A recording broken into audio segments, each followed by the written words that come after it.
ఇశ్రాయేలీయుల జనాంగాన్ని నేనేం చేస్తాను? శిక్షిస్తాను. కారణం ఏంటంటేనో దేవునితో నడవడంలో విఫలమయ్యారు. దేవుని యొక్క ధర్మశాస్త్రం సత్యమైందేనా? సత్యమైందే. సమాధానమునకు అనుకూలమైనదేనా?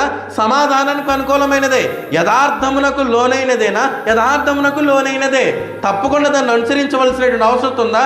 తప్పకుండా ధర్మశాస్త్రమును అనుసరింప బాధ్యులై ఉన్నారు ఇశ్రాయేలీలు. కానీ అనుసరించట్లా.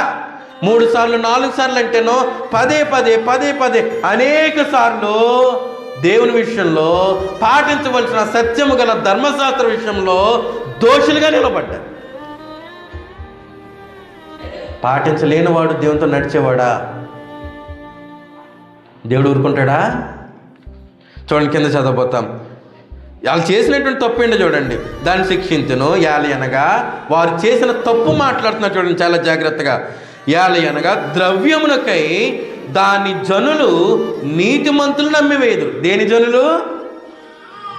ఇశ్రాయేలీలు డబ్బు కోసం తోటి సహోదరుని నమ్మేస్తాడంట. అందులో ఇశ్రాయేలీలే, అందరూ ఇశ్రాయేలీలే. డబ్బు కోసము తోటి సహోదరుని నమ్మేస్తున్నాడు.